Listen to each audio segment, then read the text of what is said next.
వెంకటేశాయ. వెంకటాద్రి సమం స్థానం బ్రహ్మాండే నాస్తి కించన. వెంకటేశ సమోదేవో నభూతో నభవిష్యతి.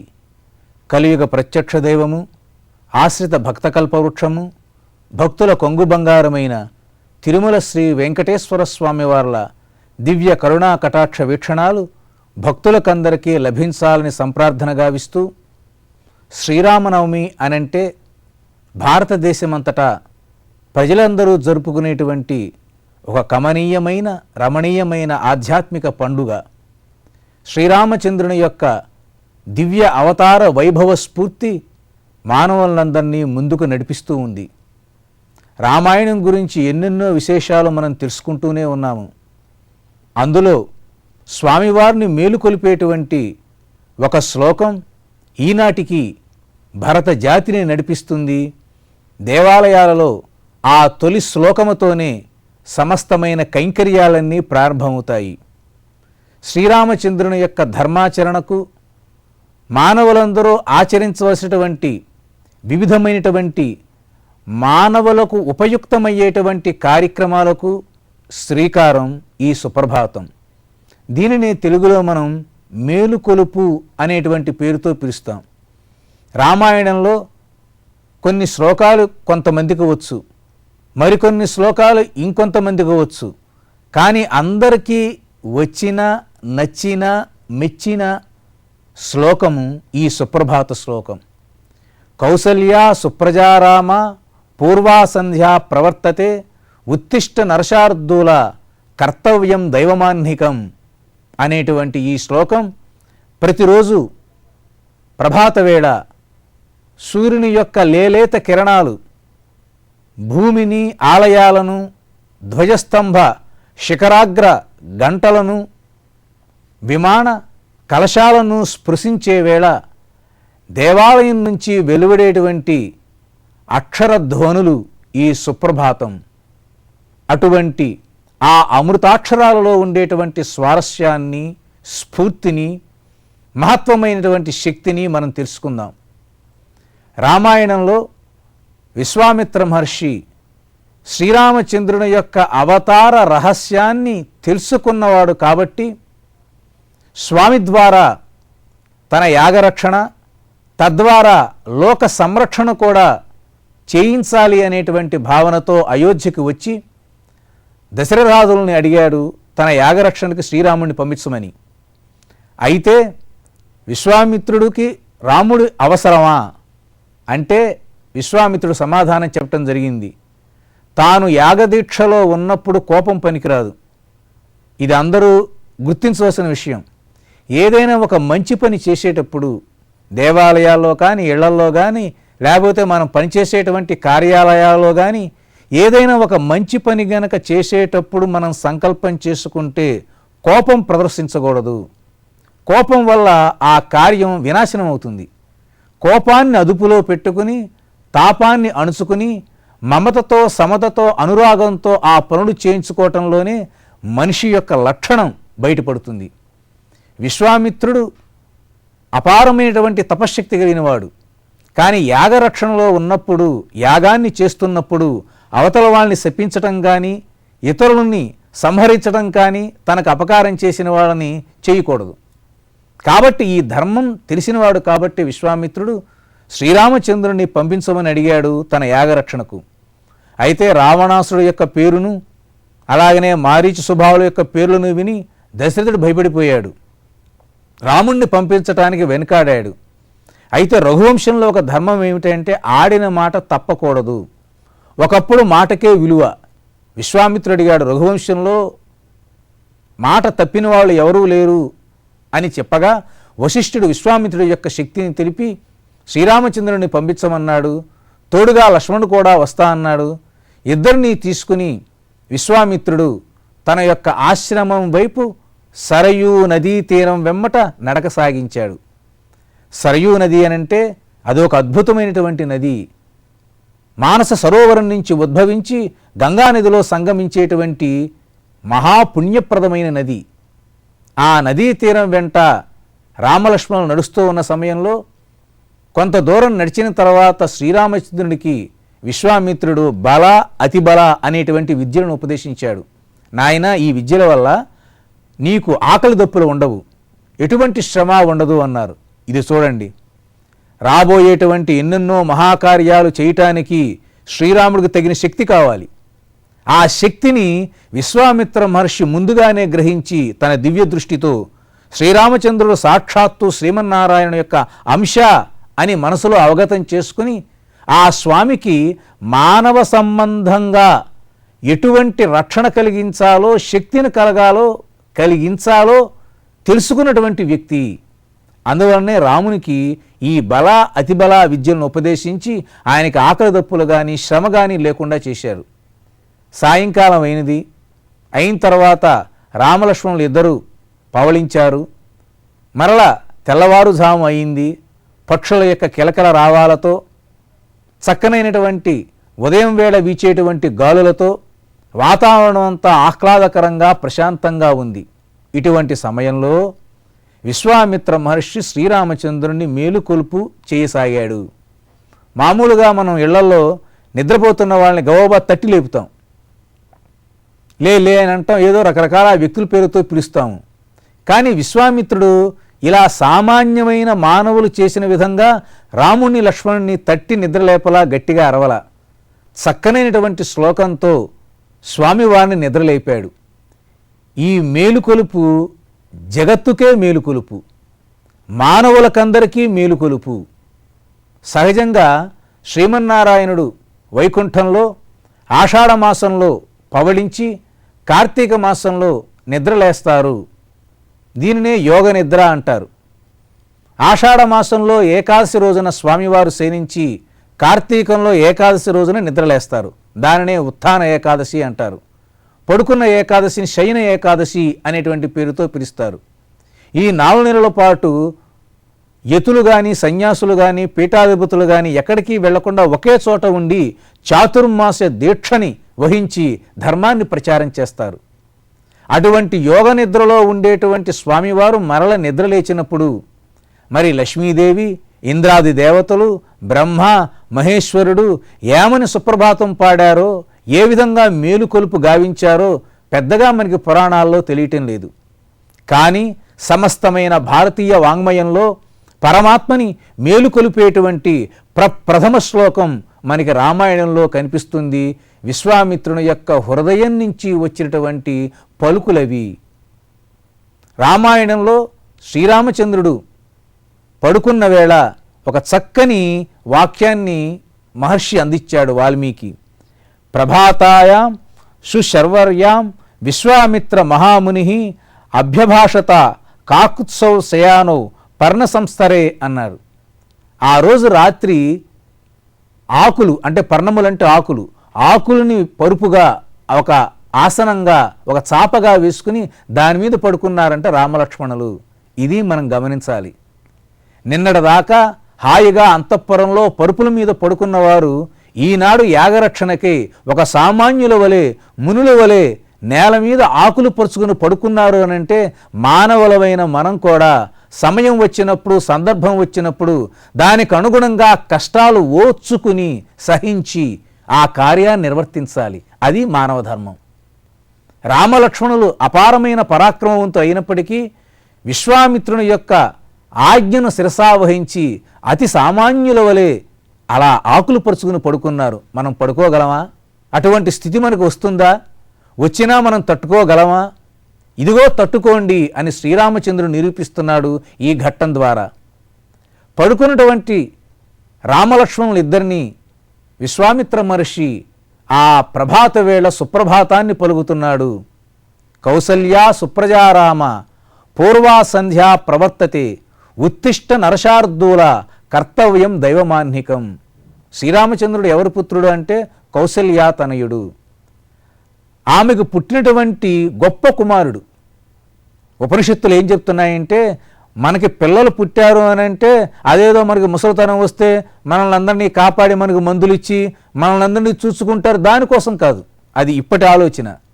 ఒకప్పటి ఆలోచన ఏమిటంటే ప్రజాతంత్రం మా వ్యవత్సేత్సేహి సత్యాన్న ప్రమదితవ్యం అని ఉపనిషత్తులు చెప్తున్నాయి. ప్రజాతంతువు తెంచవద్దు, అంటే నీకు పిల్లలు పుట్టాలి, ఆ పిల్లలకి పిల్లలు పుట్టాలి, ఆ విధంగా నీ కుటుంబ వంశ పారంపర్యం నడుస్తూ ఉండాలి. దేనికి? ఇదిగో నీ వంశంలో కొన్ని కుటుంబ మర్యాదలు ఉన్నాయి, నీ కుటుంబం కొన్ని ధర్మ కార్యక్రమాలు చేస్తుంది, నీ కుటుంబం తోటి మానవులకి ఈ విధంగా ఉపకారం చేస్తూ ఉంటుంది. ఆ వారసత్వాన్ని, ఆ ధర్మాన్ని మరిచిపోకుండా నీ తర్వాత కూడా నడిపించేటువంటి వారసులు కావాలి అంటే నీకు సంతానం కావాలి. అటువంటి మహోన్నతమైన ధర్మ ఆచరణ కోసం మనకి సంతానం కావాలి అని మన వేదములు, ఉపనిషత్తులు చెప్తున్నాయి. కాబట్టి ఇక్కడ కూడా అటువంటి వారసత్వ ధర్మాన్ని ప్రతిష్టాపన చెయ్యటం కోసం రామలక్ష్మణుల్ని ఆ నిద్రలేపేటువంటి సంఘటన అనేటువంటిది తెలుస్తుంది. కాబట్టి తరతరాల రఘువంశం యొక్క కీర్తిని, ధర్మాన్ని ఈనాడు తన భుజస్కంధాల మీద మోచుకుని ముందుకు తీసుకువెళ్ళే వ్యక్తి శ్రీరామచంద్రుడు. ఆయన ఎవరి కడుపున జన్మించాడు అంటే కౌసల్య. కాబట్టి పిల్లలు తమ తల్లిదండ్రుల యొక్క ఆస్తికి వారసులు కావాలని కోరుకోకూడదు. తమ తల్లిదండ్రుల ధర్మానికి, సంస్కారానికి, మంచితనానికి, మానవత్వానికి, గుబాళించేటువంటి ఆ మానవ తత్వ పరిమళానికి వాళ్ళు వారసులు కావాలి. కాబట్టి శ్రీరామచంద్రుడు అటువంటి వారసుడు. అందువలనే కౌసల్య సుప్రజారామ పూర్వా సంధ్య ప్రవర్తతే. నాయన శ్రీరామచంద్ర, అదిగో పూర్వసంధ్య అంటే తొలిపొద్దు, ఉషోదయం అవుతూ ఉన్నది. కాబట్టి నువ్వు నిద్రలే. ఉత్తిష్ట నరశార్దూల. ఉత్తిష్ట అంటే లేవటం. వివేకానందుడు అంటారు, భారతదేశంలోని ప్రజలారా ఉత్తిష్ట జాగృత అంటారు. మీరు లేవండి, నిద్ర మేల్కోండి, నడవండి అంటాడు.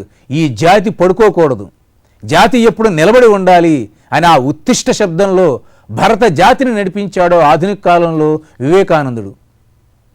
ఆ విధంగానే ప్రాచీన కాలంలో విశ్వామిత్రుడు జగత్తుకు ఆదర్శనీయంగా రామలక్ష్మణులు తీర్చిదిద్దటానికి ఉత్తిష్ట, నిద్ర లేవాలి, ఎల్లప్పుడూ ఉత్సాహంగా ఉండాలి, ఉద్వేగంగా ఉండాలి, భావ సంపూర్ణంగా ఉండాలి, లోకానికి మేలు చేయాలి అనేటువంటి సంకల్పం ఉండాలి.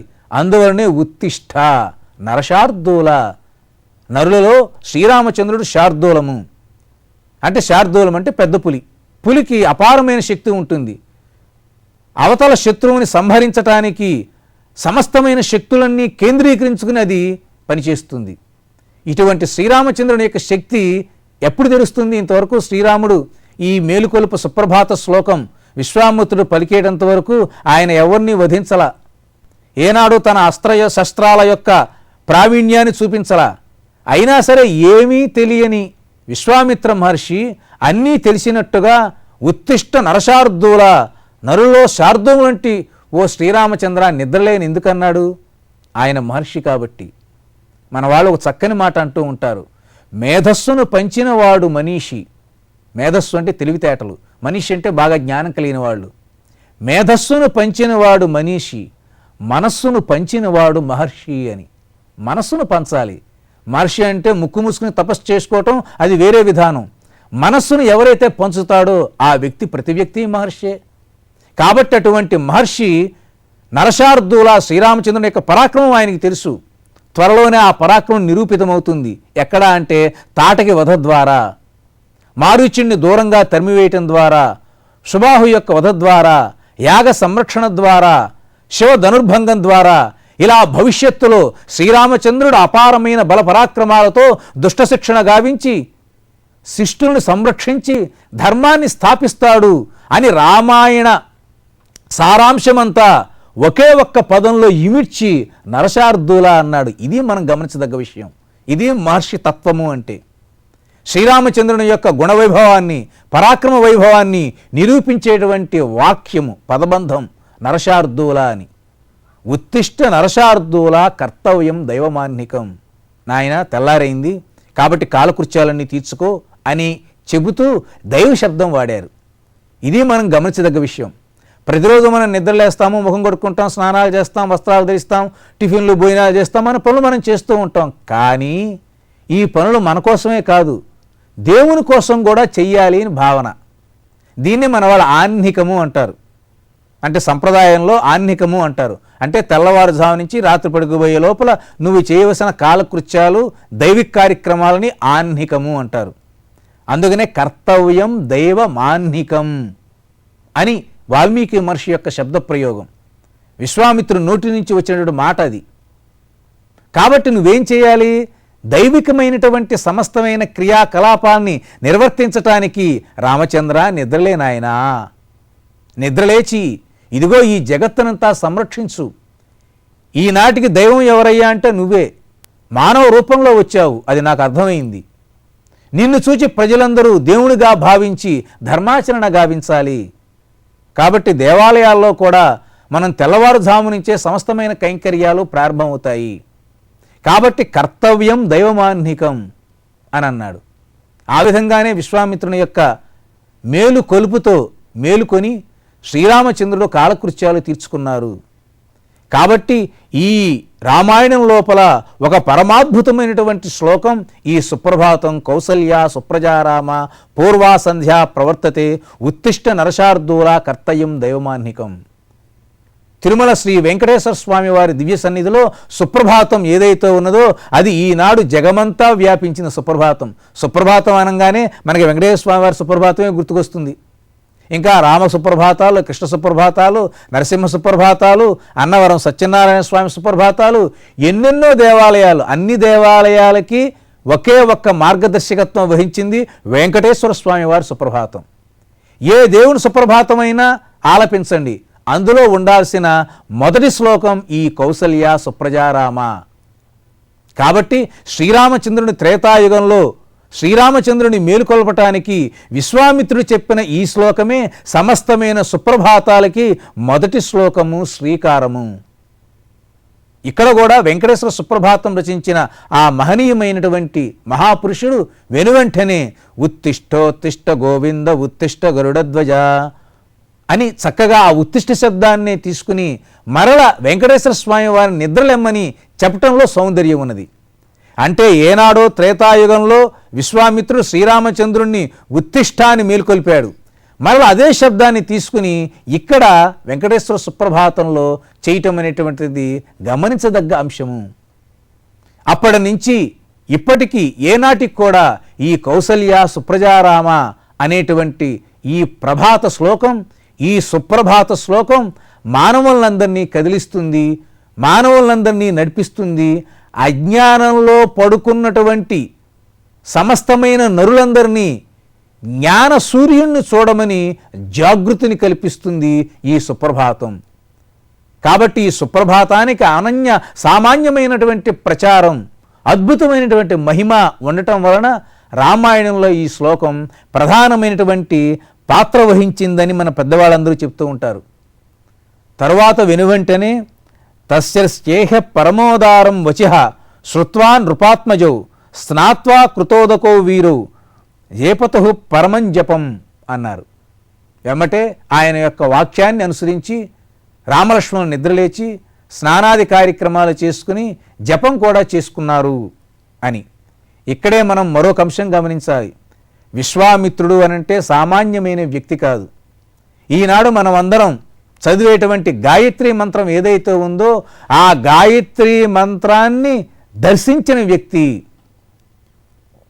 ఏదైనా ఒక అంశాన్ని కనుక దర్శిస్తే వారిని ద్రష్ట అంటారు. ఏదైనా అంశాన్ని కానీ వస్తువుని కానీ సృష్టిస్తే అతని స్రష్ట అంటారు. విశ్వామిత్రుడు ద్రష్ట, మంత్రద్రష్ట. మనం ఏదైనా ఒక పని అనుకుంటాం, దానికి అనుగుణంగా మనం నడుస్తూ ఉంటాం. మన ద్రష్టత్వం వేరు, అది మన వరకే పరిమితం. కానీ లోకోపకారంగా ద్రష్టత్వం కలగాలి అనంటే అది చాలా కష్టం. అది విశ్వామిత్రుడు సాధించినటువంటి గొప్ప మంత్రం గాయత్రి. గాయత్రి మంత్రం అంటే సౌరం, అంటే సూర్యుడికి సంబంధించింది. ఓం భూర్భువస్సువః తత్సవితుర్వరేణ్యం భర్గో దేవస్య ధీమహి ధియో యో నః ప్రచోదయాత్. ఆ సూర్య శక్తి మనలో ఉండి మనలందరినీ ఉద్దీపన చెయ్యాలి అనేటువంటి భావనతో విశ్వామిత్రుడు ఆ మంత్రాన్ని దర్శించాడు. అందులో గొప్పదనం ఏంటంటే బహువచనం వేయటం. కాబట్టి సమస్తమైన లోకాలన్నిటికీ మేలు కలగాలి అనేటువంటి భావనతో ఆయన ఆ గాయత్రి మంత్రాన్ని కనుగొని లోకానికి అందించాడు. ప్రతి వ్యక్తి గాయత్రి మంత్రం చేయవలసిందే. వేదాల మాతగా గాయత్రీదేవిని ఉపాసిస్తూ ఉంటారు. గాయత్రి మంత్రం చదివితేనే మంత్రాలు సిద్ధిస్తాయి. సమస్తమైనటువంటి భారతీయ ధార్మిక సంప్రదాయానికి గాయత్రీ మంత్రమే మూలంగా నిలిచింది. అటువంటి గాయత్రీ మంత్రాన్ని దర్శనం చేసుకుని ప్రపంచానికి అందించినటువంటి మహనీయుడు విశ్వామిత్ర మహర్షి. విశ్వామిత్ర మహర్షి ఈ గాయత్రీ మంత్రాన్ని కనుగొనడానికి పూర్వం ఏముండేది అంటే ఇంద్రగాయత్రి ఉండేదట, దానికి ముందర బ్రహ్మగాయత్రి ఉండేదట. ఇప్పుడు మాత్రం అన్ని చోట్ల ఈ విశ్వామిత్రుడు దర్శించినటువంటి గాయత్రీ మంత్రమే అన్ని చోట్ల వ్యాప్తమై ఉన్నది. కాబట్టి శ్రీరామచంద్రాదులు నిద్రలేచి స్వామివారి యొక్క దివ్యమైనటువంటి ఆజ్ఞను ఔదలదాల్చి కాలకృత్యాలు తీర్చుకుని ఏ మంత్రాన్ని జపించమంటూ ఉంటారు అనంటే గాయత్రీ మంత్రము. ఇది అపూర్వమైనటువంటి సృష్టి కల్పన. అంటే తాను దర్శించినటువంటి మంత్రాన్ని, గాయత్రీ మంత్రాన్ని తన వెంట తీసుకెళ్ళేటువంటి రామలక్ష్మణులు జపిస్తూ ఉంటే విశ్వామిత్రుడు ఎంత పొంగిపోయి ఉంటాడు. తన కుమారులు కానీ కుమార్తెలు కానీ పేరు తెచ్చుకుని చక్కగా జనులందరూ పొగుడుతూ ఉంటే ఆ తల్లిదండ్రులకి ఎంత ఆనందము. తన శిష్యుడు పరికీర్తి పొందితే గురువుకి ఎంత ఆనందము. తన శిల్పాన్ని మెచ్చుకుంటే శిల్పికి ఎంత ఆనందము. అదేవిధంగా ఈ మహర్షి కూడా అటువంటి ఆనందాన్ని పొంది రామలక్ష్మణుల్ని కర్తవ్యానికి ఉన్ముఖులుగా చేయటం అనేటువంటిది ఈ కౌసల్య సుప్రజారామ అనేటువంటి శ్లోకంలో మనకు కనిపిస్తూ ఉంటుంది. రెండవ విశేషం ఏమిటంటే ఈ సుప్రభాతం విశ్వామిత్ర మహర్షి రామాయణంలో రామలక్ష్మణుని మేలుకోవటానికి ఉపయోగిస్తే, ఆయన సత్యసంకల్పంలో అది ఉద్భవిస్తే, అది ప్రచారం కాబడితే తిరిగి అది దేవాలయాల్లోకి రావటం గొప్ప విశేషం. ఈనాటికి దేవాలయాల్లో సుప్రభాతంతోనే అన్ని దేవాలయాల్లో కైంకర్యాలన్నీ ప్రారంభమవుతాయి. తిరుమలలో కూడా అంతే. అర్చక స్వాములు, వేద పండితులు, అన్నమాచార్య యొక్క వంశీకులు అందరూ రాగా ఆ కుంచుకోలతో తాళాలు అవన్నీ తీసి లోపల దీపాలను ప్రజ్వలింపచేసి సమస్తమైన కార్యక్రమాలు నిర్వర్తించి స్వామివారికి సుప్రభాతాన్ని చదువుతారు. ఇది ఒక ఆగమ సంప్రదాయం. ఆగమంలో ఒకటి ఏమిటి అని అంటే పరమాత్మ విగ్రహ రూపంలో అక్కడ ఉండి ఆయన పడుకుంటారు. మళ్ళీ ఆయన మేలుకొలపాలి. మనలాగే స్నానాదులు, నివేదనలు, పూజలు, అర్చనలు, అలంకారాలు, ఆభరణాలు అన్నీ సమస్తము మానవోచితమైన క్రియాకలాపాలన్నీ చేయవలసిందే. యథా దేహే తథా బేరే అన్నారు. నీ దేహం ఎలా ఉంటుందో గుడిలో ఉండేటువంటి చెయ్యాలి. కాబట్టి చాలామంది తెలియక ప్రశ్నిస్తూ ఉంటారు, దేవుడు పడుకుంటాడా, ఆయన ఏంటి నిద్రలేపటం అని. దేవుడు పడుకోడు, కానీ దేవాలయాల్లో మాత్రం పడుకుంటాడు. దేవాలయంలో ఆగమశాస్త్రరీత్యా స్వామివారు నిద్రపోతారు, స్వామివారు మేల్కొంటారు, మనం చేసేటువంటి మాటలన్నీ వింటూ ఉంటారు, మన ప్రార్థనలు మనిస్తూ ఉంటారు, మన కోరికలు తీరుస్తూ ఉంటారు. ఆగమ సంప్రదాయం. కాబట్టి రామాయణంలో విశ్వామిత్ర మహర్షి కౌసల్య సుప్రజారామ అనేటువంటి శ్లోకం దేవాలయాల్లో ఒక ఆగమ సంప్రదాయంగా మారటం అది గొప్ప విశేషం. అన్నీ దేవాలయ వ్యవస్థలోకి రావు అన్ని సంప్రదాయాలు, కానీ కొన్ని వస్తాయి. ఆ వచ్చినవే శాశ్వతంగా నిలిచేటువంటి అవకాశం ఉంటుంది. ఈ విధంగా ఆలనాడు శ్రీరామచంద్రుణ్ణి, లక్ష్మణస్వామిని మేలుకొల్పేటువంటి ఈ సుప్రభాతం ఈనాటికి మానవులందరినీ మేలుకొలుపుతూనే ఉన్నది. మానవులందరూ నిద్రలేచి ధర్మాచరణ చెయ్యండి అని ఉద్బోధిస్తుంది. మీ కర్తవ్యాన్ని మీరు పాటిస్తూ లోక సంరక్షణ చెయ్యండి అని ఈ యొక్క సుప్రభాత శ్లోకం మనకందరికీ ఒక విశ్వజనీనమైనటువంటి సందేశాన్ని అందజేస్తూ ఉంటుంది. పడుకున్నాడు శ్రీరామచంద్రుడు చాలాసార్లు, అంతకుముందు కొన్ని సంవత్సరాల పాటు 16 సంవత్సరాలు పడుకున్నాడు, నిద్రలేచాడు. కానీ ఇప్పుడు విశ్వామిత్రుడు వచ్చిన తర్వాత శ్రీరాముడు పడుకోవటము లేవటము రెండూ ప్రజల కోసమే. అది అందులో ఉండేటువంటి ధర్మం. కాబట్టి ప్రజల కోసం రామచంద్ర నువ్వు నిద్రలే అనేటువంటి ఒక గొప్ప ఆశయం విశ్వామిత్రుడు ఇందులో మనకు అందించాడు. అటువంటి విశ్వామిత్రుడు మహర్షి చెప్పినటువంటి ఆ సుప్రభాతం, ఆ శ్లోకం, ఆ మేలుకొలుపు మనకందరికీ రక్షగా ఉండాలని, శ్రీరామచంద్రుడు మనందరినీ అనుగ్రహించాలని సంప్రార్థన గావిస్తూ సర్వే జనా సుఖినో భవంతు.